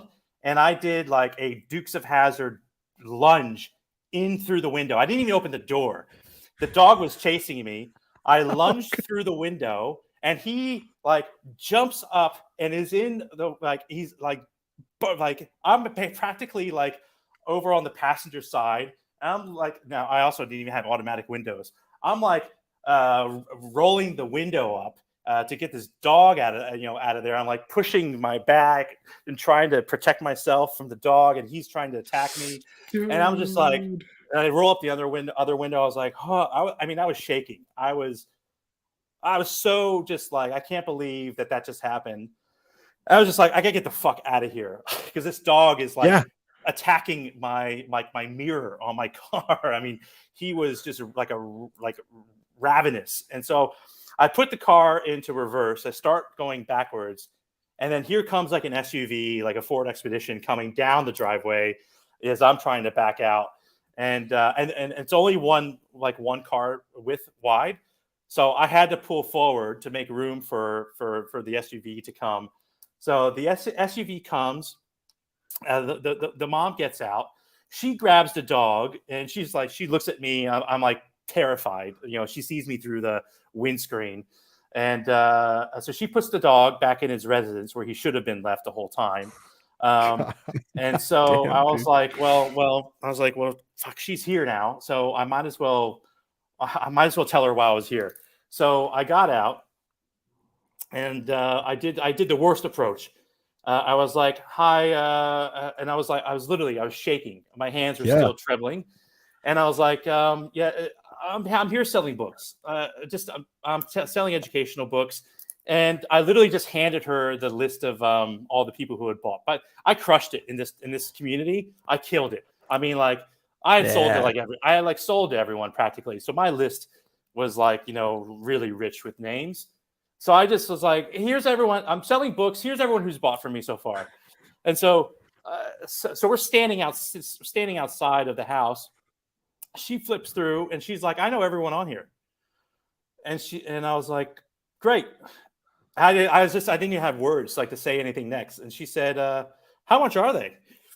And I was like, I just told her the first number, whatever the whole package was at the time, like $700 or what. Yeah. Now, granted, I had never sold an entire set at this point. Nice. Not through my first summer, and not through, by this point, like 3 or 4 weeks into my second summer. Had never sold the whole set, and I just told her the whole set price. 20 weeks. 20 weeks. Yeah, right. Yeah. Right. Yeah. So this was like the 7 student handbooks plus the TLCs, the green books or whatever. I don't know what color they are, but the green books, and like the health and wellness guides. I mean, it was like 10 books total, like the whole 10 books. The whole caboodle. Yeah. So I know I sold plenty of 5-book student handbook sets, but not the whole thing. So I just told her the price for the whole thing, and then she said, "Okay, so how do I pay you?" I was like, well, you can do cash or checks. At this point, I was done with credit cards. If I didn't need learned your lesson. Cash or checks. And she was like, okay, let me go get my checkbook. So she went inside, she grabbed her checkbook, she paid for the whole thing in full. And she was like, so when am I going to receive them? I was like, they'll be at the end of the summer, but just make sure your dog is put away. I don't want to go through this experience again. And so it was like, I got in the car and I drove away, and it was like, it was like the absolute best. It was the best feeling in the world. Like, I can't believe that just happened. That is a big dog and a bigger pony. Yeah, that's right. So that was like my combined dog and pony story. But the one that like the summer that really, where I really got kind of demoralized was in Arizona. And I mentioned there was like the kind of like 2 points where I cried. I cried once in my first summer. I was just like, I felt completely inadequate because I was having no success. But my fourth summer, I don't know if you had ever had this happen in the book field, or maybe anyone else who's listening, or even anyone else who's never sold books. But there was a moment where it was like all the confidence, all my confidence left. Like, it just disappeared. And it was like 2 or 3 o'clock in the afternoon. I don't know. I have no idea what happened, but like I was just paralyzed. Like I literally couldn't get myself to the next door. I don't know. I can't even explain it to this day, but it was like you probably could have had a gun and put it to my head, and I would have had a really hard time going and knocking on another door. I think it was just like I had gone through. It was so hot. I had gone, and in Arizona, no one goes outside and no one answers the door, as you recognized. Like when it's barely because they don't want the heat to get out or the cold to get out. Yeah, that's right. Exactly. It's hard, man. It's hard. It was just a real terrible experience. And so what I did is I had a bit of I had a moment where I left the book field. I went to like a Barnes and Noble bookstore, and I walked in and I was like, I need some motivation. And so I walked around to the travel section, because even back then I loved to travel. And I looked all through the books, all through the shelves, and I was like, where do I want to go at the end of this summer? Where am I going to travel to? And I was looking around, picking up different books, different countries. And then I saw a book on Belize. And I was like, I've started flicking through the pages. Wow, Belize. I was like, wow, this is really cool. I hadn't even really heard of Belize, but I was like, I like this place. This place looks cool. And so I grabbed the book and sat in the bookstore and read, for about an hour, looking through the book. Left the bookstore. I put it on my passenger seat, where it sat for the rest of the summer. So at any time that I was having doubts or like, why am I doing this kind of crappy shit that spins through your head, I would look over, I'd flick through the book. I even had a little sign that I had put on my steering wheel that said, "You better believe it." So because I read that in the book that there's lots of T-shirts there that says "You better believe it." So I had a note card that I taped to my steering wheel. "You better believe it." So I had "believes" was just everywhere. So I went back to the same corner where I kind of like froze and I just couldn't do anything. And I knocked on the door, and like I did an absolutely horrible approach. They let me in. I sat down. I had my chat or did my spiel, which was terrible. And it was one of those things where you got the mother, father, the kids sitting around. It was the perfect scenario. We're in the den, and everything was going perfect. And it was one of those dads that said, because I just showed like the student handbooks. He said, "What else do you have in your bag?" So I pull out the next thing. What else do you have in your Great bag? question. Pulled out the next thing. What else do you have in your bag? And to the point where he asked me, like, "What else do you have in your bag?" I was like, that's it. Everything's sitting here on the floor. Like, this is the whole package. And this was the first sale where I had ever sold everything in the bag. And they paid for it all in full also. So it was a real solid order. And so it was like I had gone through like that day, like paralyzed and not being able to move really, to getting some inspiration, kind of going back to the things that motivated me, and then using that motivation to like say, just knock on the next door. Like, you've got to go to Belize. You're not going to go to Belize sitting in your car, like feeling shitty, like having a fucking pity party. Like, you're going to go to Belize by actually knocking on the next door. So did it. And then that was the reward. Like, literally the next door, the first door that I knocked on after coming back from the bookstore, that happened. And it was like, it was like, wild. It's like, someone wants this to happen. So let's keep going. And then kept moving on, Now, granted, I did get off schedule, off and on that summer. It was just too hard not to in Arizona. But generally, that was quite a impactful moment for me. Yeah, no judgment there, man. I understand. That is a brutal place to sell books. It's hell on earth. That's crazy. It's terrible. It's I wouldn't advise anyone to do it. And just think about that. Like, if you hadn't gone to that bookstore, they might not have been home if you'd have gone to that door. Yeah. You know what I'm saying? Or like like it all happened as it should have happened and couldn't have happened any other way. Right. And it was exactly right. Yeah. I have one better last believe that. You better believe it. That's right. I have one last funny story. And then we're probably going to wrap up. This has been great, by the way. Thank you so much ahead of time. But this has been awesome. Of course. Yeah. So in Arizona, I was in Gilbert, Arizona, and not too far away from Tempe. And in Gilbert, let me take a step back. So I had, at least not knowingly, had ever known anything about the Mormon religion. I knew nothing about Mormons. I didn't even know Mormons existed. And I kept noticing, so Gilbert is the second highest density of Mormons outside of Salt Lake City or Utah, basically. And so I'm there, and I'm seeing these like gigantic churches with like the guy with the trumpet on top, whatever they put on top of the Mormon churches. Yeah. So I kept seeing these. I was like, gosh, they have a lot of churches, and I was like, they look a bit different than churches I'm usually used to seeing.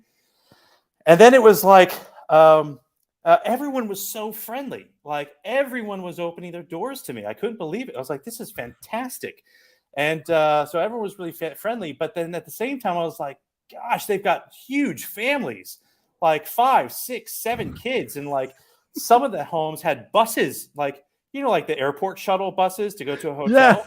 Yeah, like some of the families had like a shuttle bus, sitting in their driveway. I mean, it was crazy. And so I was, I spent probably 8 weeks in Gilbert, selling around this community. And the funny thing is that I'd be sitting down and I would do my whole spiel, right? And they would usually buy a book or two, nothing really big, but they would buy something. And then they would say, "Here, we have something for you," and they would come and give me a Book of Mormon. The book, yeah. So I would be given a Book of Mormon, and then I'd be given another one at the next home, another one, and another one, and another one. And so it was so like I'd get no disrespect to the Book of Mormon, but I had collected so many of them. So I'd say thank you very much. I'd jump back in my car and chuck the Book of Mormon into my back seat. I'm not exaggerating. I had like 75 Books of Mormon in my in my back seat that was given to me over the course of the summer. And I was so naive about this, is that when you walk into to a home of I guess a Mormon home, and probably these Mormons listening realizing I'm completely butchering this, but again, I'm a bit naive of this. But I walked in. This is from your experience. My experience, and I kept seeing a photograph of an older guy wearing like a suit and tie, but it'd be like sitting on the piano, or it'd be sitting on a shelf, or it'd be hanging on a wall, and so like I kept seeing this photograph appear, it like literally like every home. So finally there was, and it was bothering me. I was like, who the fuck is this guy? Because good old Joe. Because he's appearing in all these homes. Yeah. So then finally I was sitting with this like really cool family. I kind of felt like I had a connection with, and we built up a good enough rapport. I didn't like where I wouldn't be offending them. And I said, I was like, hey, are you guys related to this guy? And they said, yeah. Yeah, we are. And I was like, really? And they're like, yeah, that's and they said whatever his name was. Joseph Smith. Yeah. And no, but this is a modern photograph. A modern photograph. No, this is a modern, this is the thing. It was a modern photograph. A guy wearing a suit and tie, like a modern he probably was like in his 60s or 70s or something. And and so I said, I was like, how? Like how? And he was like, oh, he's the head of the Mormon church. And I was like, so I told him the story. I was like, I kept seeing his photograph and everyone's home, and I thought that everyone was like literally like he was their grandfather. And I was like, how many kids has this guy produced? Because this guy's in everyone's home. Every single home I've been in, it's a Mormon home, has got this photograph of this old man. So I was just like, I couldn't believe it. Oh my god! And so finally, the last thing about that Gilbert experience is that I've never had a bad experience of anyone slamming the door on me, and none of that stuff never occurred. But there was one home in Arizona that I knew were Mormons. They had taken the mom had taken the order. I actually didn't collect any money from her. Stupid me. But took the order. I came back to deliver books. And the mom was home, but the dad answered the door, and I said, hey, I'm here to deliver the books that I sent you the postcard about. I'm here to collect the money, give you the books. And he was, I don't remember what he said, but he was such a dick. He was like a real asshole about the whole thing. And I was like, no. I was like, I came here, and I could see the mom inside, like watching television, and she completely was ignoring the fact that I was there. So he was a real prick. So I actually went back out to the car. I grabbed one of those 70 Books of Mormon in my back seat, and I wrote a note on the blank page at the front of the book. And I said, I think it's important for you to spend a little bit more time with this book, because the way you treated me was not very nice. And so I went back to the front door. You know what I did? I left the books that they were supposed to pay for, plus that Book of Mormon, with my note in, and I rang the doorbell and left. And that's how I'll finish up. Wow, you can't top that. Now we can't go back to your first ever crying experience, but we're gonna have to save that story for another time, because you can't top that. That is the most badass mic drop. It's like a big old fuck you. Yes, exactly. That's right. I got your money anyway, asshole. Yeah, that's right. Oh my gosh. My God, dude. This has been this is fun. I love my job. This is what I do for work. I know you love your job because you're traveling and you're doing all this stuff, but this is fun too, man. This is a good time. Yeah, you're doing a really great thing. It's been wonderful hearing everyone's stories and the commonalities and the differences. And I've also been really surprised at how many times people have gone back and sold books in the same state. Like, what did you? Someone, either you or someone else, like did Vermont like 3 years in a row, or New Hampshire or Yeah. something. And New England yeah, happens. I would hate that. That's one of the things that I enjoyed. That's what kept me coming back. One of the things that kept me coming back is because I knew that Brian Ross was going to have us going somewhere quite far and New. quite different from Yeah. from home, right? And so obviously, we didn't get the luck of the draw with Arizona. That was bit of a disaster. But my last summer was in Duluth, Minnesota, and it was the craziest thing because in May it's still snowing in Duluth. Yeah. So you've got a bunch of Florida boys up there, like at the breakfast spot. We would do our morning execs, and then we would have a snowball fight. Like it was so in May. Yeah. Exactly. Meanwhile, like down in Minneapolis, so we're coming to the Sunday meeting. There was 2 HQs up there, so there was like 7 or 8 of us up in Duluth, and we would come to the Sunday meetings, and we would be telling them, "Oh, did you guys have a snowball fight?" Like they're like, "What? Like what are you guys doing up there?" And they're like, "No, it's a completely different world in Duluth." Yeah. Vermont, my 4th summer in Vermont, it snowed, and I'd never seen it snow in the summer, like that late in the summer. And I was like, holy shit. Because we didn't go to Vermont until like week 3. So it was like late May, and it was still snowing in Vermont. I was like, holy shit. So yeah, but I'm glad that you like what we're doing. And I hope that people listening, I hope they like what we're doing. Keep it up. I'm not good at self-promotion. So and I always get embarrassed about like asking people to follow, but really, like, if anybody out there listening, please follow along, share to other book people. This is such a fun thing that we got going on, and it's only going to get better with people spreading the good word about what's going on here. We love giving people a chance to share uncensored and unfiltered this experience, which it was a great experience. It has its hiccups, but honestly, nobody out of the 96 people we've had on has ever told me, "Hey, I hate the guy that recruited me into this." You know what I mean? It was a life-changing experience, quite literally. And I'm still able to even now, like, extract even more wisdom and more fun experiences with people because of this connection, man. So I'm happy that we're here. Yeah, I'll have to say I probably will be the only person who's ever taken a parrot on the book field. Yeah, that was wild. Like, I died. Yeah, there you go. I mean, it was so funny. I have never heard that before. That is the funniest thing.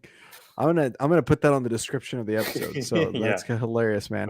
Well, man, so where can people find you? How if they're curious about ODILO, I'm sure they want to connect with you. How can people get a hold of you? ODILO, our website's odilo.us. That's ODILO, by the way, for people listening. ODILO, that's right. ODILO.us. I'm on I'm on LinkedIn, and you can find me there. You can hit me up, direct message, happy. We actually, our platform and what we're doing, we're actually helping organizations become, what we call like an unlimited learning organization, helping professional development, helping people be their best by making a catalog of like 3 million titles from about 6,000 publishers and content providers all together in one place. So if you are listening and if you're having an organization and developing a culture of learning, a culture of lifelong learning, and leadership, management, all of that, let's have a chat together. Heck yeah, that's amazing. Well, that's great, Scott. Thank you so much. Thanks, Andres.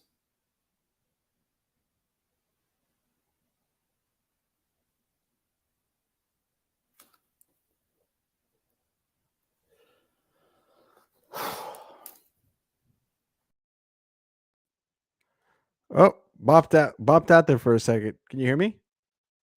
Oh, that was odd. I'm here. Sorry, bopped out for a second. My internet just shut out. Blipped. But anyway, last second thing. Thank you so much for being on. I hope you enjoyed your time on here. Looking forward to keeping up with your success and staying in touch. Please do so. I've made 96 friends so far on this show, and it's been a really real blast. So make sure you follow along for the podcast. If you're listening, this was your first episode. Thank you for listening in. Make sure you guys follow us, subscribe, all that jazz. There's more coming. A couple of announcements to the people coming up. We got Andrew Neasley is coming up on the show with Grant Greeter at sometime in the future. Kate Wright is coming up for her second episode. We got more stories to share from her end that we didn't have time for from the first episode. And we just booked Roger Sipe, who's going to be joining us in April. So that's going to be, legendary sales talk, legendary advanced sales tapes. He'll be joining us. He's a good dude. We're looking forward to that one. So on that note, goodbye, everyone. My name is Andres Gamboa. I've been with Scott Smith, and this is the Ponytails Podcast. We'll see you guys later. Bye.